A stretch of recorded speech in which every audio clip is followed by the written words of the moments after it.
നമുക്ക് നിലയ്ക്കലിലെ കാഴ്ചകൾ ഒന്ന് കണ്ട് വേഗം മടങ്ങിയെത്താൻ മിഥുൻ മുരളി ചേരുന്നുണ്ട് നിലയ്ക്കലിൽ നിന്ന്. മിഥുൻ, നമസ്തേ, സ്വാമി ശരണം, സുപ്രഭാതം. എങ്ങനെയുണ്ട് നിലയ്ക്കലിലെ കാഴ്ചകൾ? ഒഴുക്ക് തുടരുക തന്നെയാണോ? എന്തൊക്കെയുണ്ട്? അതുപോലെ തന്നെ ഭക്തർക്കുള്ള സൗകര്യങ്ങൾ എങ്ങനെ? പ്രതിപിള്ള വിനോദ, സ്വാമി ശരണം. എന്തായാലും വൃശ്ചിക പുലരിയിൽ ശരണപാതകളെല്ലാം അയ്യപ്പന്മാരെ കൊണ്ട് തിങ്ങി നിറയുകയാണ്.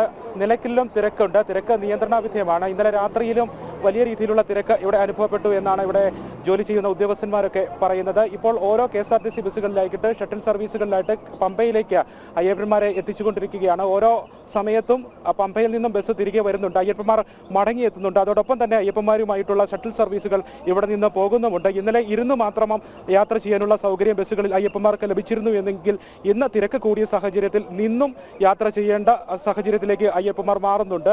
ഓരോ നിമിഷവും ഏകദേശം 5 മിനിറ്റിനുള്ളിൽ തന്നെ ബസ്സുകൾ ഇവിടെ നിന്നും പമ്പയിലേക്ക് പുറപ്പെടുന്നുണ്ട്. ബസ്സുകളെല്ലാം തിങ്ങി നിറഞ്ഞ് അയ്യപ്പന്മാരാൽ തിങ്ങി നിറഞ്ഞുള്ള അവസ്ഥയിൽ തന്നെയാണ് ഇവിടെ നിന്ന് പോവുകയും ചെയ്യുന്നത്. തിരക്കുണ്ട്. തിരക്ക് പക്ഷേ നിയന്ത്രണ വിധേയമാണ്. ഒരു പരിധിക്കപ്പുറത്തേക്ക് തിരക്ക് മാറുന്നുമില്ല. ഇവിടുത്തെ പാർക്കിംഗ് ഗ്രൗണ്ടുകളെല്ലാം ഇതിനോടകം തന്നെ ഫില്ലായിട്ടുണ്ട് എന്നുമാണ് മനസ്സിലാക്കാൻ കഴിയുന്നത്.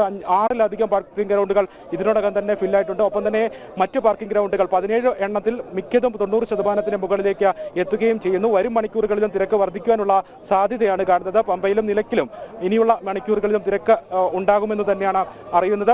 ഇവിടെ നിലയ്ക്കൽ അയ്യപ്പന്മാരെ കൂടുതൽ സമയം തമ്പടിക്കാൻ അനുവദിക്കാത്തത്, അല്ലെങ്കിൽ അങ്ങനെ ഒരു സാഹചര്യം ഇല്ലാത്തത് കൊണ്ട് തന്നെ തിരക്ക് നിയന്ത്രണ വിധേയമായിട്ട് തന്നെ നിലനിർത്താൻ സാധിക്കുന്നുണ്ട്. ക്രമാതീതമായി അധികം കൂടുതൽ ഭക്തർ ഇവിടെ തിങ്ങി നിറയുന്ന സാഹചര്യമില്ല. ഓരോ സമയത്തും ബസ് നോക്കി നിൽക്കുന്ന, സ്വകാര്യ വാഹനങ്ങളിലെത്തി പമ്പയിലേക്ക് പോകാൻ ബസ് കാത്തു നിൽക്കുന്ന അയ്യപ്പന്മാർ കുറച്ച് സമയമുണ്ടാകുന്ന ഒരു തിരക്ക് മാത്രമാണ് അനുഭവപ്പെടുന്നത്. എന്തായാലും വരും മണിക്കൂറുകളിലും തിരക്ക് വർദ്ധിക്കാനുള്ള സാധ്യത ഉണ്ട് എന്ന് തന്നെയാണ് ഇന്നലെ രാത്രിയിൽ ഇവിടെ ജോലി ചെയ്തിരുന്ന KSRTC ഉദ്യോഗസ്ഥന്മാരും പോലീസ് ഉദ്യോഗസ്ഥന്മാരും ഒക്കെ നമ്മളുമായി സംസാരിച്ചപ്പോൾ പറയുകയും ചെയ്തിരിക്കുന്നത്. എന്തായാലും വരുന്ന വഴികളിൽ പത്തനംതിട്ടയിൽ നിന്നും രാവിലെ നമ്മൾ നിലയ്ക്കൽ വരെ എത്തുന്ന വഴിയിലും അയ്യപ്പന്മാരുടെ വാഹനങ്ങളുടെ ബാഹുല്യം അങ്ങനെ അനുഭവപ്പെടുന്നില്ല. വാഹനങ്ങളുണ്ട്, പക്ഷേ അത് വലിയ വാഹനങ്ങളുടെ തിരക്കിലേക്കും പോകുന്നില്ല എന്നുള്ള കാഴ്ചയാണ് നമുക്ക് രാവിലെ കാണാൻ കഴിഞ്ഞത്.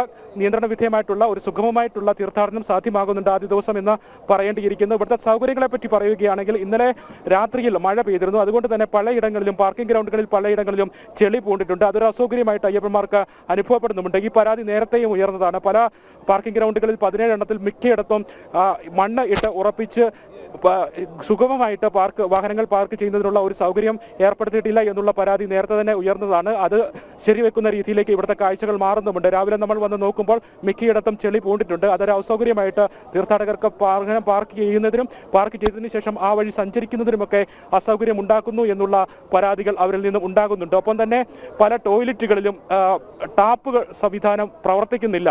വെള്ളം കൃത്യമായി തന്നെ ടോയ്ലറ്റുകളിലേക്ക് എത്തുന്നതിനാവശ്യമായിട്ടുള്ള ക്രമീകരണങ്ങൾ ഒരുക്കിയിട്ടില്ല എന്നുള്ള പരാതികളും അയ്യപ്പന്മാരിൽ നിന്ന് ഉയരുന്നുണ്ട്. ഇതെല്ലാം അവസാന വട്ടമാണ് ഈ അറ്റകുറ്റപ്പണികളെല്ലാം എല്ലാ തവണയും പോലെ തന്നെ സർക്കാർ നടത്തിയത്. അതുകൊണ്ടാണ് ഇത്തരത്തിലുള്ള പരാതികൾ, ആക്ഷേപങ്ങൾ ഈ തീർത്ഥാടന കാലം തുടങ്ങിക്കഴിഞ്ഞും ഉണ്ടാകുന്നത്. ടോയ്ലറ്റുകളിൽ പലയിടത്തേക്കും ബക്കറ്റുകളിൽ വെള്ളം എടുത്ത് ശുചിമുറികളിലൊക്കെ ഉപയോഗിക്കേണ്ട സാഹചര്യം ഉണ്ടാകുന്നു എന്ന് അയ്യപ്പന്മാർ ഇന്നലെ ഇവിടെ എത്തിയ അയ്യപ്പന്മാർ പറയുന്നുണ്ട്. അത് ഉടൻ പരിഹരിക്കുമെന്നാണ് നമുക്ക് ഇവരുമായിട്ട് സംസാരിക്കുമ്പോൾ.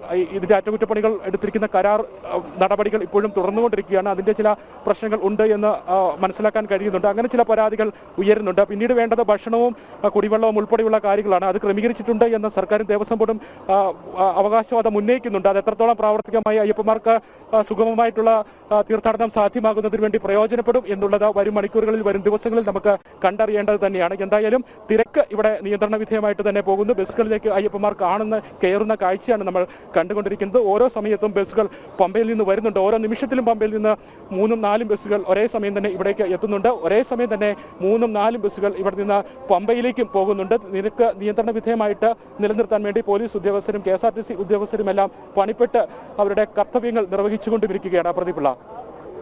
ശരി, മിഥുൻ മുരളിയാണ് നിലയ്ക്കലിലെ വിശേഷങ്ങൾ പങ്കുവച്ചത്. ഇപ്പോഴും ചെളിയിൽ പൂണ്ട തീർത്ഥാടന പാതയും സൗകര്യങ്ങളുമാണ്.